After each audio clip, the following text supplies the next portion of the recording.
Maka perhatikanlah di antara kamu semua di mana nanti diletakkan kita kemuliaan daripada seorang suami. Maka fala yujawijuha, jangan sekali-kali seorang suami menikahkan seorang perempuan ila miman kana kufallah, kecuali yang cocok, yang sepadan. Ya, sepadan dari apa? Ai mumasilan au muqariban. Kalau nggak sepadan banget mah, sama-sama banget mah nilainya, paling nggak mendekatilah nilainya.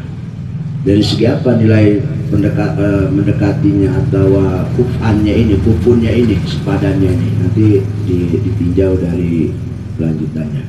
Wal mu'tabar fil kafa'ah, ibarat dari kafa'ah indal aimah menurut ulama. Jadi kufun itu atau mukafah itu ulama ini pertama adin, terutama agamanya. Artinya agamanya apa? Selain seakidah juga memang sepadan, artinya dua-duanya punya komitmen dalam agamanya untuk mengamalkan apa dalam agamanya. Jangan sampai begini, kita nemuin orang yang mungkin ambang agamanya nggak peka, kurang komitmen, sehingga laki-lakinya rajin ibadah, kemudian bininya nggak peka sama ibadah, jadi malah ngikut, jadi nggak kurang ibadahnya. Jadi harus komitmen artinya dia komitmen tentang agamanya, dia istiqomah untuk menjalankan agamanya. Jadi harus seimbang seperti itu. Ya, harus pas lah. Dia punya komitmen ingin mencari di Allah, suaminya juga komitmen ingin mencari di Allah. Jadi sama-sama satu perjalanan. Jangan sampai beda perjalanan, lakinya pengen lempeng, dia pengen belok. Apa yang terjadi? Ayo coba dah. Oh, repot rumah tangga bisa konflik terus tanya. Ya, satu kendaraan tapi beda GPS-nya. Jadi intinya dalam agama ini dia satu GPS, yaitu menuju Allah semua. Komitmen dia ingin mengamalkan agamanya. Ya apa iya coba dah. Ya, kita pengen bisa ibadah. Tapi kalau ada istri yang kurang dalam komitmen agamanya, pengamalannya, nanti si suami juga bisa terkontaminasi yang harusnya dia punya tujuan menuju kebaikan akhiratnya, terhalang dengan istrinya. Kalau dia bisa ngajak istrinya, lah kalau terbalik lakinya yang ke bawah istrinya kan repot, hancur dari rumah tangga. Ya, paling inti, paling dasar pertama dianjurkan oleh ulama-ulama kita salafun saleh, komitmen dalam agama untuk mengamalkannya. Ini kufunnya, termasuk kufun. Dilihat dari segi komitmen dalam beragama, mengamalkan agamanya. Gitu. Kemudian wanasab, turunan, status sosial.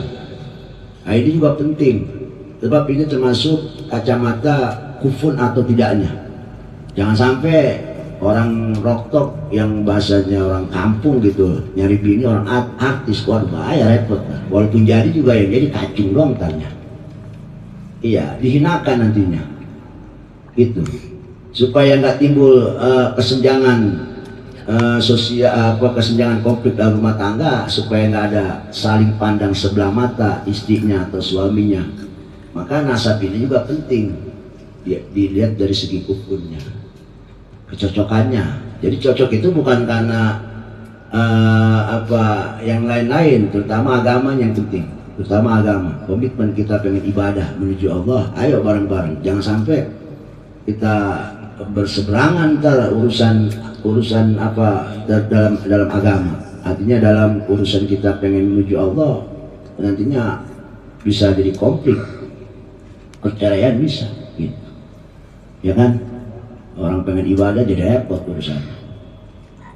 Status sosial, nasab, turunan juga sama.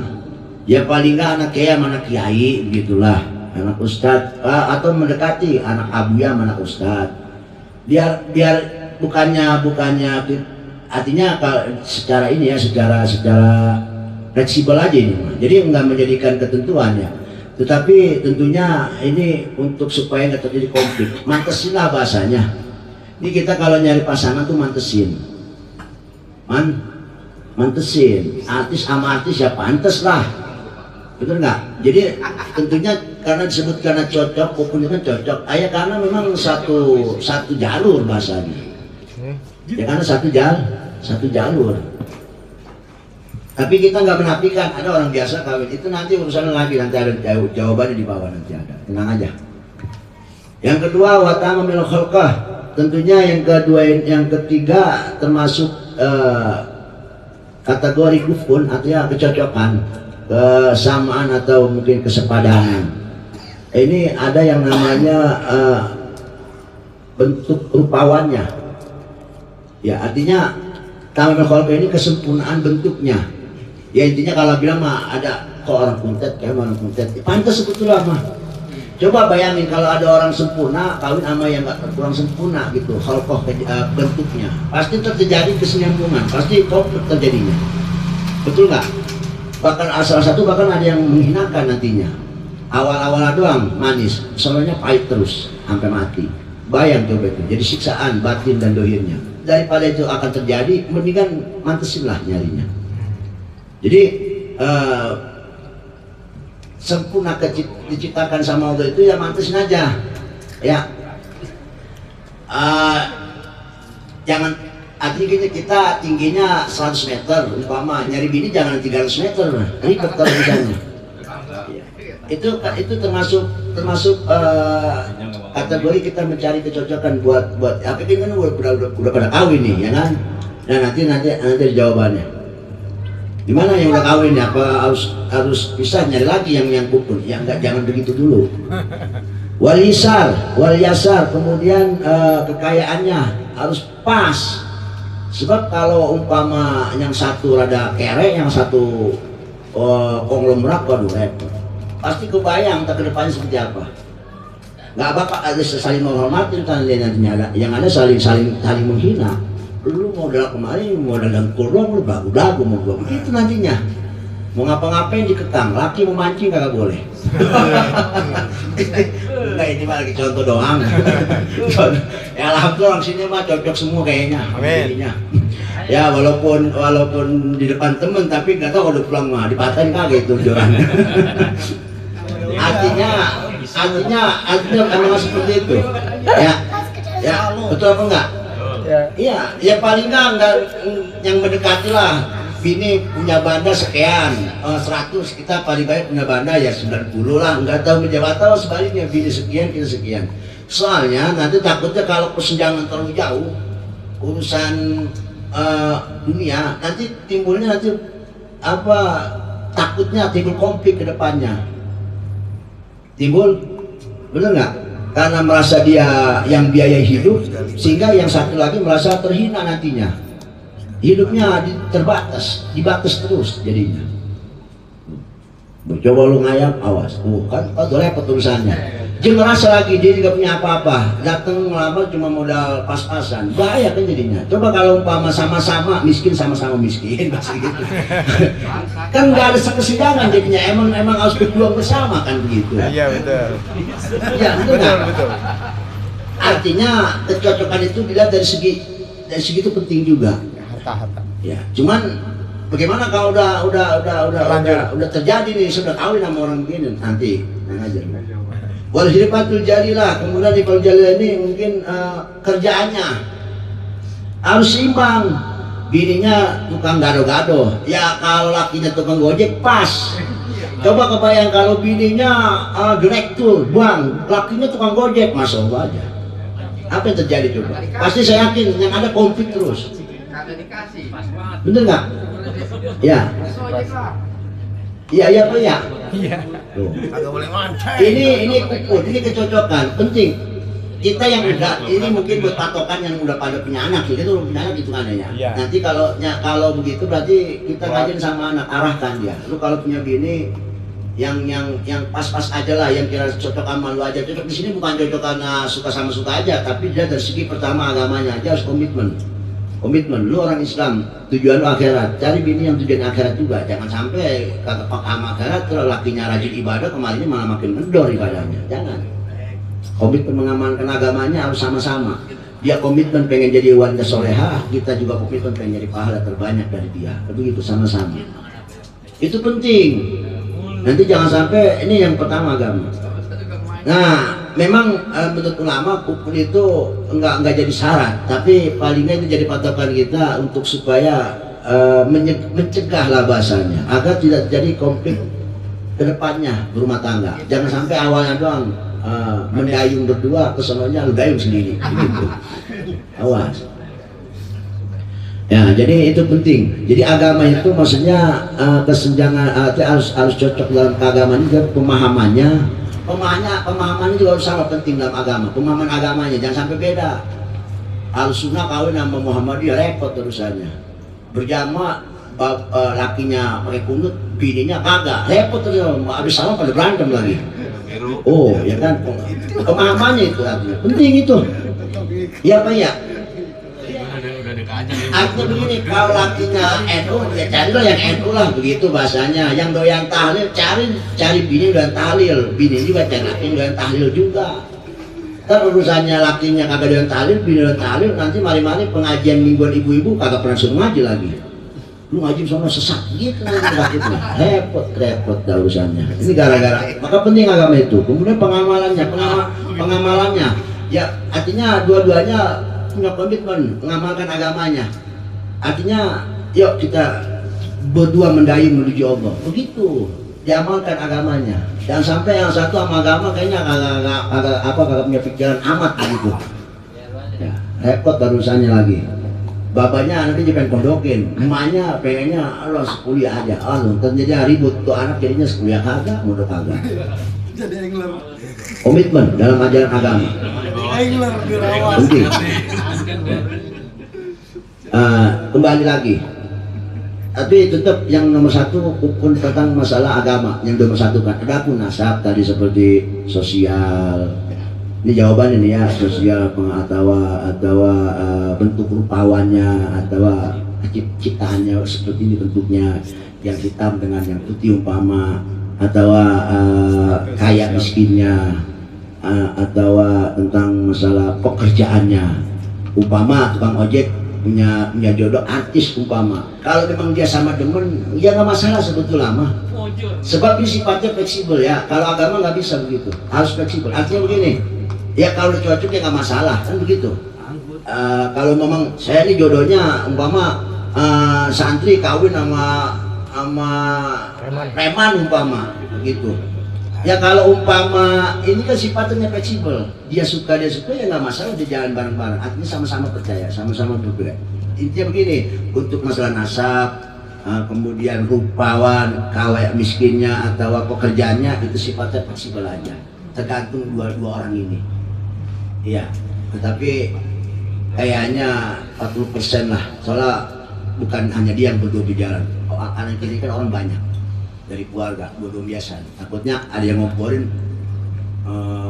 komitmennya dalam hal yang dunia ini berantakan. Jadi makanya daripada ribut karena ada orang ketiga. Kan begitu bisnis. Betul apa ya? Iya.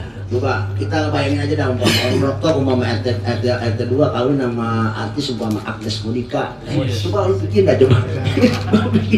Apa yang terjadi coba? Jangan keluar. Apa juga yang terjadi coba? Mungkin boleh jadi orang bilang ini petis yang bolong, iya boleh jadi, cuman kan kita masalahnya kita kan pengennya ini kesannya itu tetap harmonis. Iya. Kalau lakinya umpama, intinya kita kan lakinya yang nyari, kita mantesin aja lah, jangan ngayal terlalu tinggi. Ini mah ada orang sini ngayal tuh, pengen nyari bini orang artis, ngayal terlalu tinggi, janganlah. Itu kan nggak mustahil, iya nggak mustahil, cuman aduh. Orang pasti dikira nih orang otaknya kemana kali ya. Memang seperti itu. Jadi cocok dalam rumah tangga kita mantesin sama diri. Jangan sampai nih kita berlebihan. Ya. Adapun kalau umpama sama-sama kan saya bilang itu sifatnya fleksibel aja. Artinya tergantung orangnya bahasanya. Kalau dia bisa ya silakan. Tapi kan ini hanya sebagai pegangan aja. Kita rumah tangga kita nih. Ya kita udah bertangga, anaknya umpama pengen nyari jodoh, bicarakan seperti ini, kan tahu diri, paham ya? PNS sama PNS kan cocok. Iya. Coba PNS sama tukang gado-gado, repot urusannya. Yang ada nanti hanya selalu mengkucilkan antara satu dengan lain, menghinakan. Ya intinya, tapi kan ini semua kembali kepada fleksibel, sifat fleksibel ini. Artinya enggak mesti. Tapi kalau buat agama ini yang terpenting. Ini yang harus mesti harus ini mah. Cocok dalam agama, artinya tadi pemikirannya, pengamalannya, pemahaman tentang agama harus sama. Jangan sampai bininya NU, lakinya LDI, ntar adanya yang ada laki ngayap mulu lagi. 3 bulan sekali baru pulang. Dakwah katanya. Urus itu. Aduh, udah gitu lakinya orangnya lu, wah udah kagak terima aja pasti, bener nggak? Iya, pasti nggak bakal nerimain. Gitu. Makanya udah pemahaman agama yang terpenting harus cocok.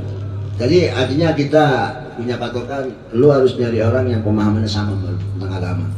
Ya lu harus sunnah kawin sama harus sunnah, cocok. Kalau lu Muhammadiyah lu kawin sama Muhammadiyah, cocok begitu. Ya emang satu pemahaman kan? Tentang akidah, tentang ibadah dan sebagainya. Pengamalannya dan juga yang terpenting lagi nggak jauh pentingnya itu tentang pengamalannya terutama. Karena bagaimana juga kalau bisa mindsetnya si bini dia punya agama, dia pengen ngamalin supaya kita bahagia, si suami juga harus sama. Itu namanya cocok, namanya pas, begitu. Repot urusannya. Nah, ini ukun istilah cocok dalam rumah tangga, ya, mencari sesuatu yang cocok, yang sepadan lah, yang sepadan, gitu. Ya kan, emang pasti kita pernah dengar ada orang ini kita bukannya ngina ya, bukannya ngina. Tadi umpama Allah ciptakan orang kate gitu. Ini pasti aja kalau nyari orang yang sempurna dari dia sulit. Iya. Bener nggak? Pasti ya, walaupun jadi nggak bakal lama, 3 hari bah bisa. Pasti. Dapat jodoh yang sepantaran sama dia, kata-kata juga jalan, nggak bakal saling menghina, emang satu derajat, sepadan, cocok, begitu. Bener nggak? Ya kan, ya itu berita juga aktual, itu pernah ada berita kayak begitu. Nggak asal-asal. Ya rupanya kufur itu masya Allah luar biasa. Walaupun nggak menjadikan syarat pernikahan, tapi pedoman lah, patokan supaya tadi tujuan kita kan untuk harmonis ke depannya. Jangan sampai di awal mendayung berdua, kesononya kita dayung dewekan. Ngap ntar kita. Mari-mari belum sampai pesisir udah mati duluan, udah berkempor semua. Nah ini pentingnya kufur.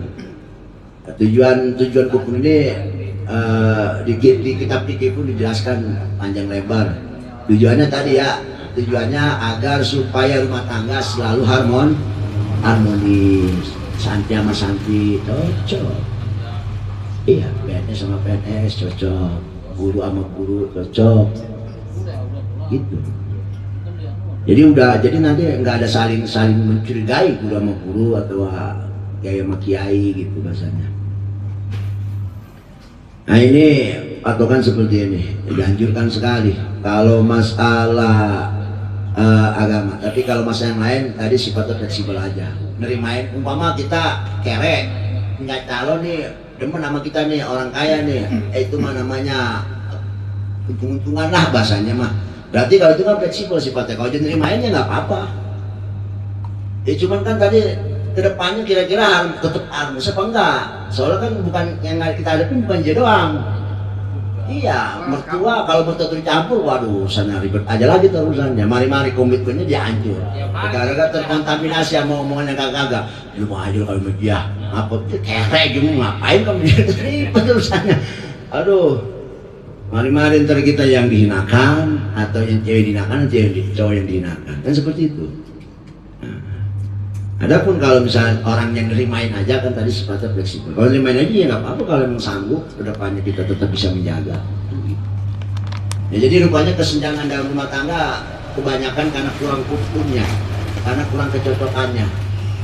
Iya, karena kurang kecocokannya dalam segi tadi agamanya. Kadang-kadang nggak mungkin MD sama Muhammadiyah sama itu kawin bareng, pasti kacau dan terah, pemahamannya pasti beda. Udah sama kagak kuda itu jadi ribut. Ada maka sekarang bapaknya mati.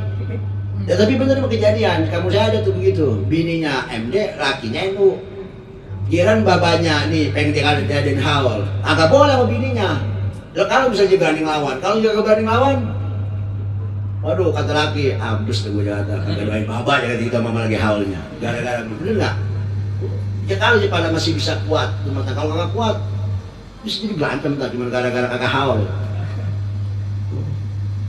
Cocok berarti yang begini kan? Jadi kita kan seperti itu. Kemudian mana lagi?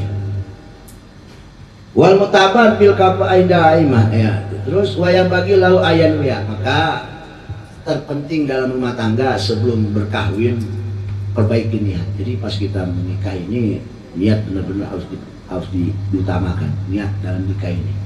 Pas kita jawab qabil itu langsung niat di situ. Saya niat qabil itu nikah. Mana ayat dua bitajwijihi isban sunnah. Pertama, tolong nanti kalau nikah niatnya karena ittiba pada sunnah Nabi, melaksanakan sunnah Nabi. Niatnya saya nikah untuk melaksanakan sunnah Nabi. Yang kedua boleh juga niatnya taksir ummah Nabi untuk memperbanyak umat Nabi Sallallahu Alaihi Wasallam, karena dengan menikah nanti akan ada anak. Gitu. Dan ingat wal qiyam, kemudian juga niatin juga qiyam bil husni riayah ala jaujah. Artinya untuk bisa sebaik-baiknya ngurusin rumah tangga, niatin seperti itu. Ya. Dan niat hifdziddin, menjaga agama. Ya karena kita sama berumah tangga tujuannya sama-sama jaga agama. Kata Nabi kan apa dalam hadisnya, mantajawaja falistaqmalan ini, barang siapa yang kawin maka dia akan sempurna setengah agamanya, falyattaqillah binisbiddin, maka hati-hatilah dengan setengahnya lagi. Maksudnya apa? Sebab agama kita ini 100% ini terbagi dua. Ya, yang perlu kita jaga dengan agama. Sebab tanpa dengan agama kita nggak bakal menjaga dua masalah yang ada pada diri kita. Pertama, urusan perut. Urusan perut ini orang, masya Allah, luar biasa, acak adutnya. Padahal agama sudah ngatur. Dengan agama diatur urusan perut kita. Hasilnya, makanannya, minumannya, dari mananya. Itu urusan agama harus kita kaitkan. Justru agama harus kita jadi hukum buat kita tentang masalah makan, hasilnya semuanya, ekonominya semua. Ya. Jangan sampai urusan, sebab kalau urusan perut ini memang paling dominan bahasanya, dominan, bener nggak? Paling dominan dalam hidup kita. Kita ngapain sih mati-matian keringat pantin pulang kalau bukan urusan perut, bener ya? Kalau bukan buat beras, ya apa ya? Paling dominan. Maka ini urusan perutnya sama agama benar-benar diatur banget. Maka dengan perkawinan, insya Allah kita rada mikir dah sama yang namanya perut, jangan main-main lagi. Yang dijaga oleh agama daripada perkawinan, manusia itu sempurna, orang Islam itu sempurna gara-gara perkawinan. Yang setengah itu urusan si otong. Oh, kalau udah si otong mah bahaya. Kalau udah overdosis itu enggak. Oh. Jadi rupanya dengan perkawin terjagalah kita itu. Maka di sini kita bisa memandang, kalau mandang gini jangan sebelah mata. Kita ini kadang-kadang sebelah mata. Kemarin kita bilangin, berterima kasih sama istri. Gara-gara kita punya bini, kita nggak ngayap-ngayaban. Agak nongkrong di Jembatan 5, agak nongkrong di pantai apa atau diskotik mana. Siapa itu yang menyebabkan kita bisa menahan itu semua? Karena ada bini di rumah. Karena punya bini. Rupanya bini itu pahlawan kita. Kita dijaga dari perbuatan yang Allah murka. Sebab istri pandang di situ diselamatkan kita, dia juga terselamatkan oleh kita. Gak mungkin dia menjablay karena dia punya laki. Kita juga gak mungkin mengumbar nafsu dengan sesuatu yang gak halal, yang dosanya naudzubillah, karena ada istri. Jadi sama-sama menolong, sempurnalah kita dalam masalah ini. Ada yang menjaga, saling menjaga. Tetapi ada yang kedua yang gak bisa dijaga, urusan perut gak bisa terjaga. Jadi diskudin itu yang setengah itu urusan bawah, urusan perut kita harus hati-hati kata Rasulullah. Itu. Sebab ada ancaman, satu juga hadis yang begitu dahsyat. Barang siapa yang nabatalah min haram, sejual dagingnya tumbuh dari barang haram, maka la yadkhulul jannah, nggak bakal masuk surga Allah Subhanahu wa Ta'ala. Itu nanti kaitannya dengan urusan makanan dan minuman atau ekonomi yang nggak dihalalkan oleh agama. Ya, itu ibarat-ibarat seperti ini penting.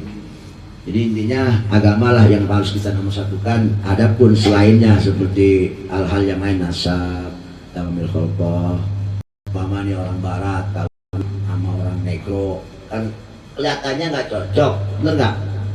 Ya apa ya? Ya, tapi karena memang dia nerimain sama-sama nerimain, ya udah, kan tadi sepakat fleksibel aja. Tetapi kita ini hanya sebuah pegangan aja yang ini. Pegangan bagaimana juga ini nasihat dari Rasulullah SAW. Ya memang seperti itu keadaannya. Ya, ya, lakinya gubernur, bininya bininya gubernur, lakinya Gojek, kayaknya jauh banget itu mah. Cocoknya jauh banget itu, kalau tapi kayaknya cocok sebelah mana itu Pak? Iya nggak? Nah, takutnya nanti timbulnya kesannya makin hancur rumah tangga, bukan harmonis. Ya bagaimana nggak harmonis, Pak? Lakinya pengen makan, bininya sibuk kerja mulu. Ya, dewekan aja jadi di rumah nggak ngapain. Lah bininya healing ya ke tempat-tempat yang mungkin yang dia atur dalam pemerintahannya, kan sibuk nantinya, jadi sibuk ngurusin negara, laki kagak keurusan nantinya, begitu jadinya, timbul lah nanti apa yang nggak diinginkan.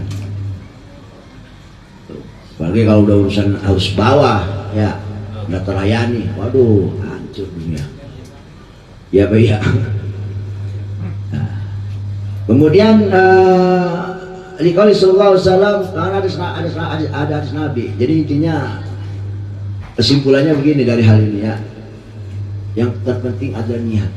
Dalam rumah tangga itu niat harus benar, niat harus lurus. Niatnya karena ngikut sunnah Nabi.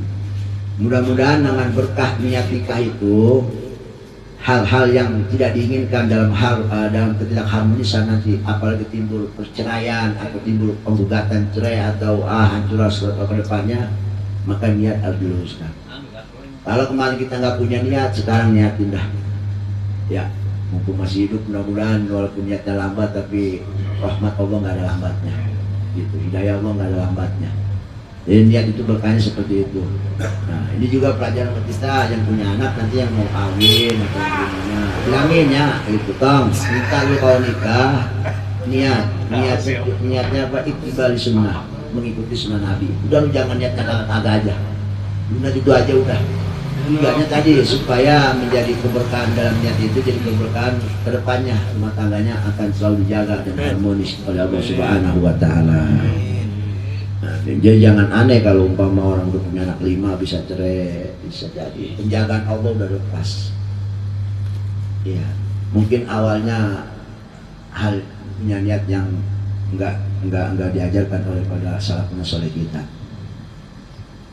Kemudian wamma yutabaru, ada juga sebagian ibarat bil jaujah, ini dalam istri. Kalau tadi dalam suami, antakuna kholiyatan minal mawani, kalau bisa nyari istri istilahnya jangan yang orang yang terhalang untuk bernikah, seperti umpama orang masih punya laki dikawinin kan, wah repot, nggak bisa kalau begitu ya.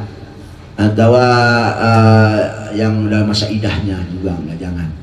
Wa antakuna arifatan man tawat alai syahadatani, dan yang terpenting cari istri yang mengerti ma'rifat, mengenal, mengetahui makna daripada dua syahadat, asyhadu an la ilaha illallah wa asyhadu anna muhammadar rasulullah. Dia harus tahu makna daripada itu dua kalimat syahadat.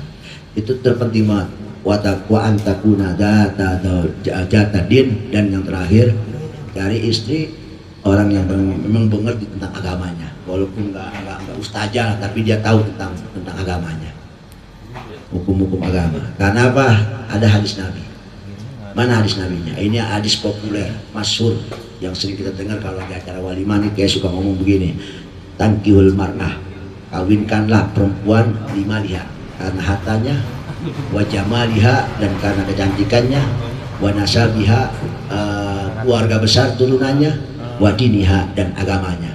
Bagaimana kalau umpamanya yang bahasa segi empat ya kan, bahasa segi empat, perempuan segi empat umpama nggak ada, dari bandanya biasa aja, cantiknya pasaran, nasabnya wah bukan siapa-siapa. Maka daripada hal itu semua, yang terpenting paling utama fa'alaika bidzatid, maka utamakan oleh kamu cari yang agamanya kuat, akhlaknya bagus, akidahnya cakep, cari yang begitu. Apa kata Nabi? Tarabat jadak, maka kau termasuk laki-laki yang beruntung. Iya, kalau kumplit segi empat ya bagus, namanya itu nasib cakep, namanya itu mah ketiban duren. Kalau umpama segi empat nggak ada, segi dua doang, tetap intinya yang paling kabidatidin, diutamakan orang yang memiliki agama. Sebab kata Nabi tarobat syadak, tarobat syadak itu kalau bahasa aslinya mah tangannya berdebu, artinya akan ada keuntungan bagi dia, keuntungan bagi dia. Ini hanya istilah aja, tarobat syadak. Istilahnya dia akan jadi orang yang beruntung kalau masih segi empat. Tapi yang paling beruntung adalah bidatidin, cari orang yang akhlaknya bagus, agamanya cakep. Wa qala sallallahu alaihi wasallam, man nakaha imra'ata limaliha, barang siapa yang berkawin karena hartanya, maka harus tahu nih, wa jamaliha, dan kecantikannya. Jadi kan segi empat sekarang kita diperinci bagaimana kalau ada orang berkawin karena bandanya, karena dia anak pejabat, atau dia mungkin orang yang punya, atau wajamali, atau kecantikannya, maka haroma malaha wajamalah, maka akan Allah halangi kecantikan dan hartanya. Dihalangi artinya dia nggak akan dapat apa-apa dari apa yang dia ingin itu. Dihalangi, mau terhalang oleh Allah. Kenapa? Waman nakalidi lalu bagaimana kalau orang berkawin karena agamanya? Kata Nabi, waman nakaha lidiniha, barang siapa yang berkawin karena agamanya, razaqallahu ta'ala malaha wa jamalah, dia akan diberikan rezeki sama Allah. Kelebihan, nilai plus kecantikannya juga dia dapat, dan juga harta juga dia dapat. Begitu kan kemarin kalau ada istri laki minta duit buat beli kopi kagak dibagi, maka Allah akan mengharamkan dia, dilaknat sama Allah di yaumil kiamah. Tapi kalau dia ngerti agama, dikasih. Ya, jangankan beli kopi, ongkos buat ke Empang juga mungkin dikasih. Kali juga gitu. Ini mah hanya candaan aja. Jadi intinya kalau kita berkawin kan agamanya, insya Allah semuanya kita dapat. Amin. Tapi kalau cuman itunya, ingat Allah akan menghalangi itu laki-laki hartanya dan kecantikannya. Kenapa? Nggak ada manfaatnya. Nih kata Rasulullah SAW, la tankil mar'a li jamaliha, janganlah kau berkawin perempuan karena cantikannya, karena falaha jamaluha, karena bisa jadi kecantikannya itu yurdiha, menghinakan dia. Bisa jadi kanjen, ya karena dia merasa iya, kembang desa kan, masya Allah, kembang desa. Wow, mungkin pas dia dandan mau kemana-mana dia udah kagak ingat sama lakinya, udah itu kembang desa, merasa dia paling cantik. Wah pokoknya mah daripada perempuan-perempuan di kampungnya. Berarti kan kecantikannya tersia-sia oleh suaminya kan, dia umbar. Artinya dia akan menghinakan si perempuan, kecantikan itu akan menghinakan kepada perempuannya sendiri. Jadi kecantikan, sifat kecantikan yang dia miliki akan menghinakan dirinya juga. Lakinya ngapain? Bengong aja udah jadinya. Hina juga buat dia. Diam aja lu ngapa? Lu kalau lu kepaksa gitu kan. Wala limalia, dan juga awas jangan berkawin kepada perempuan karena hartanya. Kenapa? Falah malua yutakiha, sebab boleh jadi takutnya nanti ke depannya bukan timbul harmonis, itu harta yang dimiliki oleh si perempuan istri kita akan menjadikan dia berbuat lacur. Kalau dia umpama nggak terpuaskan oleh suaminya, dia punya duit bisa aja beli orang, bisa aja main ke Bali kemana, dia punya duit. Lakinya gigit jari, kagak diajak. Repot kan. Jadi artinya begini, akan menjadi si malakama nanti jadinya. Kecantikannya akan menghancurkan, menghinakan dirinya. Hartanya juga akan menjadikan dia berbuat yang senonoh karena dia merasa dia punya. Iya Pak ya? Maka berkawinlah dengan perempuan kan agamanya, maka hartanya, cantiknya akan kau dapat. Menyelam sambil minum air. Gitu. Jangan minum air tapi nggak nyelam. Agak dapat kan? Gitu. Sekarang kalau umpama kejadian sama kita, perempuan kita umpama ya ustazah ya bukan, apa ya bukan. Anggaplah ini untuk menjadi ladang amal ibadah kita. Artinya apa? Kita suami ada satu tanggung jawab buat diri kita terhadap istri kita yang tidak bisa kita pungkiri, dan itu kewajiban. Apa? Nafkah agama. Anggaplah ini buat ladang pahala kita untuk ngajarin dia tentang agama. Ajarkan dia baca Quran, ajarkan dia sholat, ajarkan dia hukum-hukum agama. Anggaplah ini buat ladang pahala kita. Hitung-hitung belajar jadi ustadz lah. Buat laki. Ya. Harus laki ini punya nafkah, salah satunya yang sering dilupakan, nafkah taklim agama, nafkah tentang agamanya, ilmu agamanya, itu salah satunya. Ya, bukan hanya nafkah makan minum sandang pangan papan, bukan itu aja. Bedanya tipis. Nafkah dua-duanya nafkahnya wajib ini hukumnya. Cuman bedanya tipis. Kalau nafkah uang, umpama ini bini kita nggak ngasih karena gaji kita umpama habis buat bayar utang atau apanya, ngomong bini, "Neng maaf sekarang nggak bisa nggak ngasih duit karena habis buat bayar utang." Kalau bini ngomong nggak apa-apa bang, berarti kita terbebas dari dosa.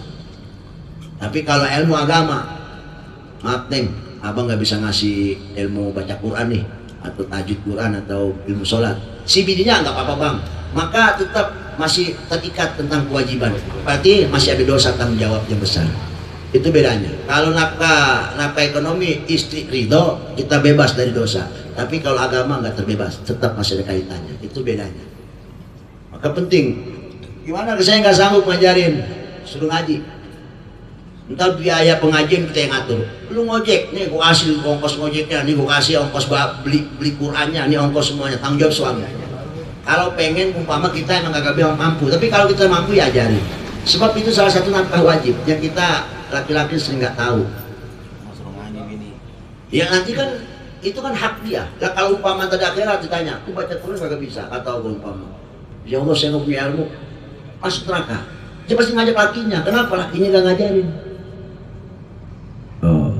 Kalau lakinya merasa nggak mampu, oper ke orang, suruh ngaji. Nah, ustazah ngaji no. Nah, ustazah baca Quran no. Ajarin dulu. Ya perempuan begini aja masalah yang penting mah dia bisa sholat, dia bisa baca Quran, cakep banget. Udah cakep banget, udah begitu, udah cocok dah pokoknya. Dia bisa sholat, dia ngerti sholat, dia ngerti baca Quran, ya dia ngerti hukum tohara, dia mandi, berak, cebok, sama mandi wajib, sama wudhu aja dia ngerti itu, udah tuh masalah itu, udah tarobat jadak. Ini laki-laki benar-benar beruntung banget, gitu.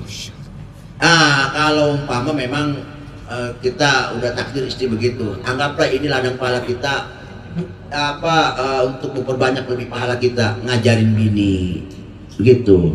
Ya kalau umpama alhamdulillah kalau syukur-syukur punya bini umpama memang udah pangkatnya ustazah begitu, lalu lebih enak lagi, ringan beban kita. Ya. Ya ini memang buat kita semua juga, artinya semua takdir itu adalah yang terbaik dari Allah Subhanahu wa Ta'ala. Siapapun istri kita itu berarti kita memang menerima takdir dan kita menerimain dia. Maka terimalah dia dengan segala kekurangannya. Maka kekurangannya ini kita yang bertanggung jawab untuk supaya dia lebih sempurna sholatnya, puasanya, zakat, baca Qurannya dan lain sebagainya. Tanggung jawab kita bagaimana juga. Ini saya ngomong begini karena memang kita problemnya kan beda-beda, ya kan? Tapi tetap pada intinya kita sama, yaitu punya kewajiban nafkah yang namanya taklim tentang agama yang dia butuhkan. Dia butuh pengen bisa baca Quran, ajarin. Ya, anggaplah kita sebagai suami umpama ngajarin, hitung-hitung kita punya santri lah di rumah. Siapa? Istri kita, anak kita. Setuju ya? Setuju.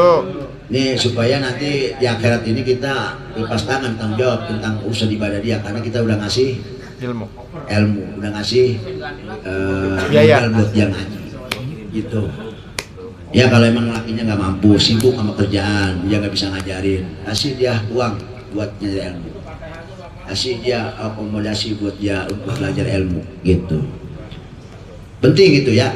Nah, tanggung jawab itu termasuk hak istri. Nanti dia bisa nuntut hak ilmu itu, bisa nuntut dia, hak sholatnya, hak baca Qurannya, hak toharonya, nuntut dia nanti. Gitu. Tapi ini jangan bikin kita ngendon dalam rumah tangga, justru ini harus kita lebih semangat. Ini yang gue cari, begitu. Memperbanyak pahala. Apalagi gue punya support sekeras istri tentang kewajiban ngasih ilmu kalau tanpa kita kawin dengan dia. Kan begitu. Anggaplah disupport gue nih orang ini bini gue support gue masuk ke surga Allah nih. Jadi kegiatan kita bertambah, jadi pahala-pahalanya bukan hanya dalam pernikahannya aja bertambah, bahkan di dalam pernikahannya itu akan bertambah lagi pahala-pahala yang begitu banyak cara kita untuk menggapai pahala dari dia itu. Maka jadikanlah ladang pahala istri kita, jadikan ladang pahala kita, dan kita kalau bisa istri juga jadikan ladang pahala dari kita. Kemudian mana lagi? Liqauli sallallahu alaihi wasallam, manaka tadi udah jelas. Wa antakun thayyibatul akhlak, cari bini yang kira-kira akhlaknya cakep lah. Itu sapanya bagus, kalau enggak ya punya kelakuannya bagus, atau dia punya hidup itu hatinya bagus. Bini gua mah galak tapi hatinya baik, bagus. Gak apa-apa. Ya memang cerewet wajar. Gitu. Nah kalau rumah tangga bini kagak cerewet, orang bilang mah itu rumah tangga gak ada garamnya. Betul nggak? Iya. Tapi paling nggak akhlaknya bagus. Artinya akhlak itu kan kaitannya dengan hati. Akhlaknya bagus. Orangnya supel, walaupun omongannya cerewet tapi hatinya mah lemah lembut, kasih sayangnya kuat. Gitu. Dia mah luarnya doang galak, begitu kadang-kadang. Hatinya mah sayang gitu. Hatinya mah penyayangnya luar biasa. Intinya cari bini yang akhlaknya bagus lah, terutama ucapan kelakuannya. Sebab laki ini kadang-kadang kurang tahan sama omongannya. Kebanyakan laki-laki ini kurang tahan sama omongannya. Perempuan mah ngomong dikit tapi pedesnya nyelekit. Bener gak? Itu perempuan. Ya apalagi kalau juga masalah minta-minta lah gitu lah. Kalau kita punya, jangankan lu ngomong, kagak ngomong juga bagi kan gitu. Masalahnya kalau kita lagi kagak punya nih, diminta, udah capek-capek panas-panasan pulang kerja, bini sewot lagi minta sesuatu, habis aja udah.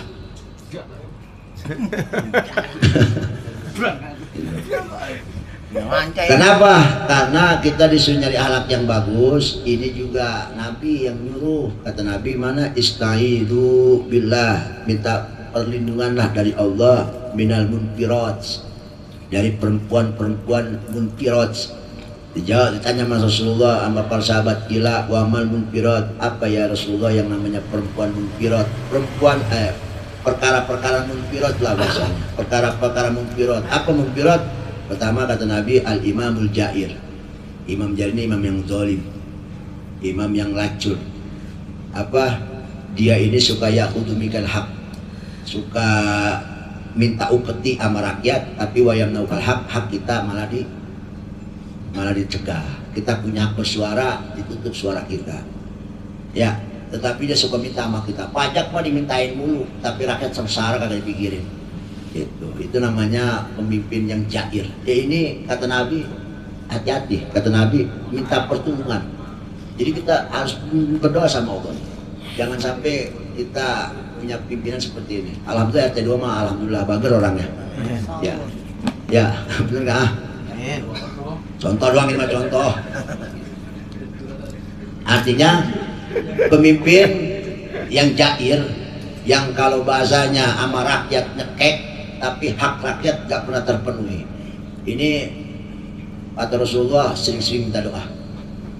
Sebab dalam dunia orang yang takutin 3, yang paling tertakutin. Walaupun bahasanya kalau hakikatnya kita nggak takut, tapi ini bikin orang takut. Pertama, pemimpin, walaupun tukang bohong, orang takut. Iya, benar nggak? Pemimpin walaupun tukang bohong, kadzab, tetap orang takut. Coba-coba masuk penjara. Ya, punya. Yang kedua, senjata. Ya tadi Bang punya pistol kan, kosongin pistol Bang. Tahu dong sama orang, kalau kakak keringat ini jago. Padahal tembakannya kosong. Tembakan itu bikin orang takut walaupun kosong. Yang ketiga, macan, walaupun ompong. Siapa yang berani macan walaupun ompong? Ikan paus, walaupun buaya, walaupun ompong, orang takut deketin. Itu 3 masalah itu orang bikin takut. Buas. Ya. Yang kedua, wayan nukalah, wal jaisu.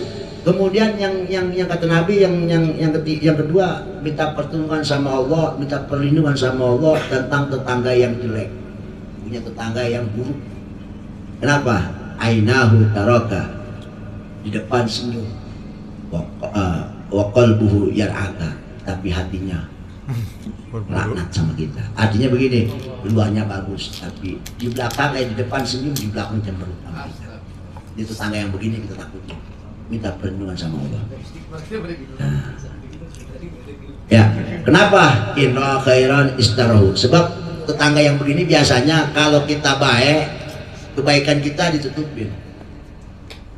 Api-api nggak tahu.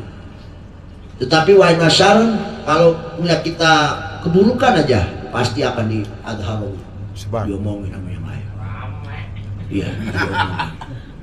Giran, ya kan biasa kalau yang namanya orang kagak seneng kan begitu. Ya sebaik-baiknya kita kalau lihat sama yang kagak seneng tetap aja nggak dianggap. Tapi kalau kita berbuat buruk, ini tetangga model kayak begini, artinya sering-sering. Kalau jauh kan nggak mungkin kita pindah. Emang banyak segininya tinggal di sini, masih kita potong, ya kan? Paling tidak kita minta doa terus tiap sama Allah, tiap habis suatu waktu minta dijaga dari fitnah, dari hasud, dari dolim, fitnah tetangga yang model-model begini. Ya kan doanya ada kan, Allahumma inna nastaghfiruka adyanana, ya Allah saya titipkan dan saya minta penjagaan darimu ya Allah agamaku, wa abdanana badanku, wa ahlana istriku, wa auladana anak-anakku, bahkan wa amwalana hartaku ya Allah, minta perlindungan dan saya titipkan ini semua kepadamu ya Allah, karena kau sebaik-baiknya penjagaan dan sebaik-baiknya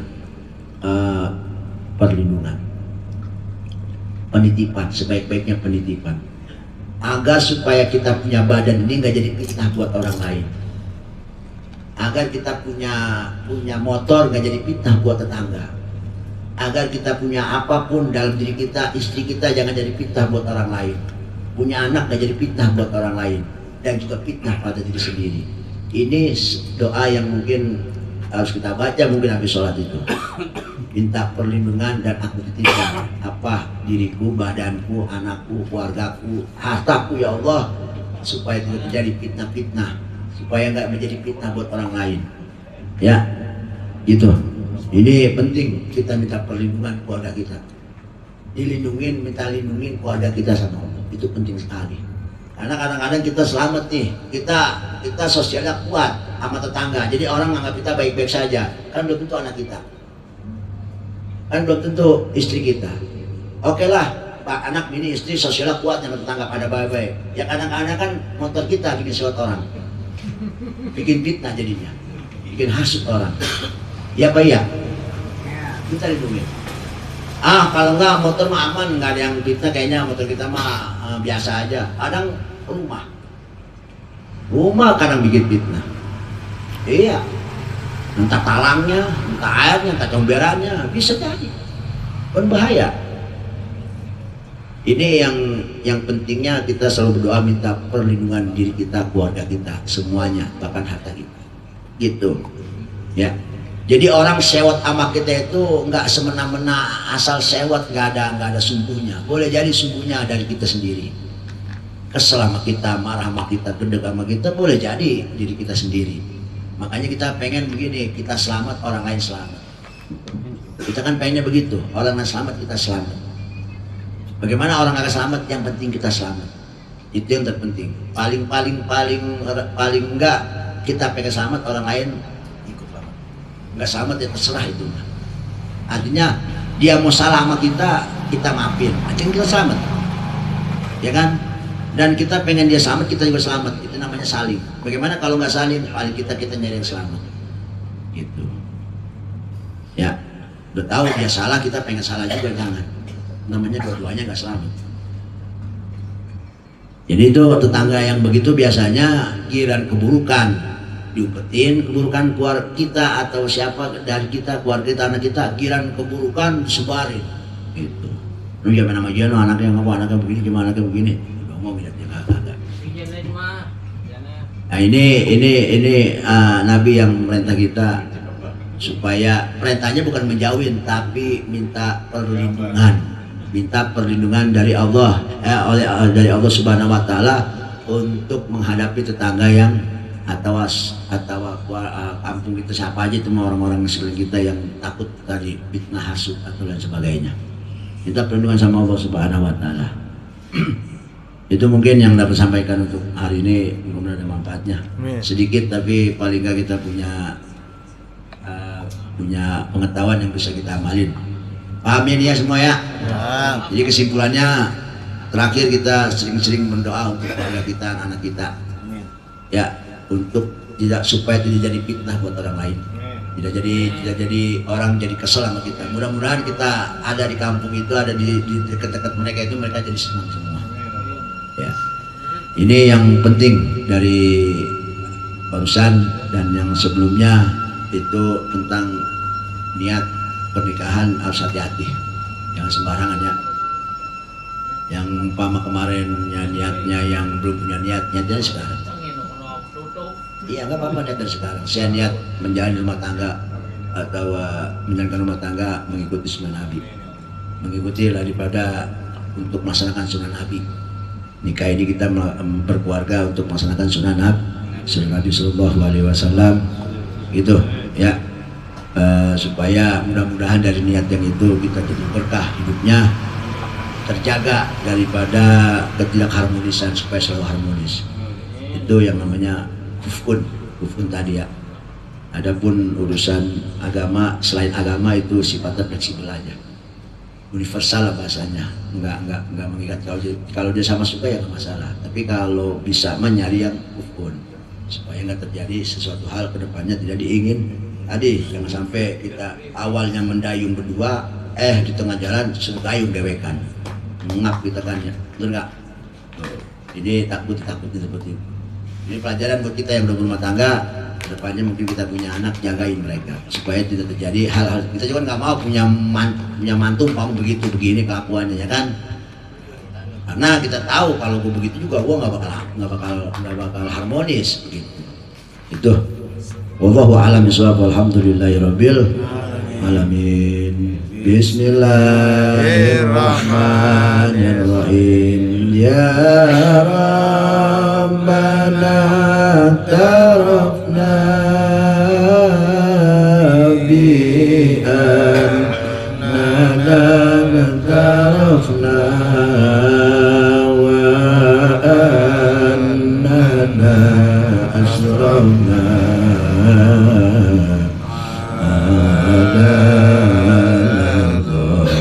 asrafna fatum alaina taubat taghsil likulli awbah wastur lana al-awrati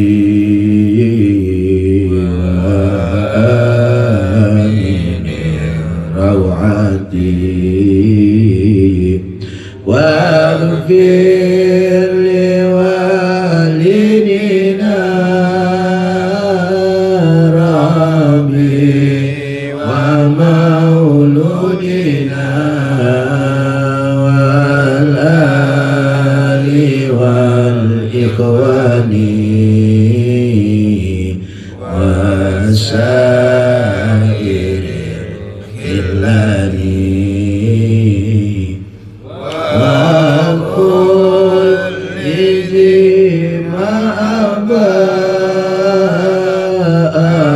Jira أو صبا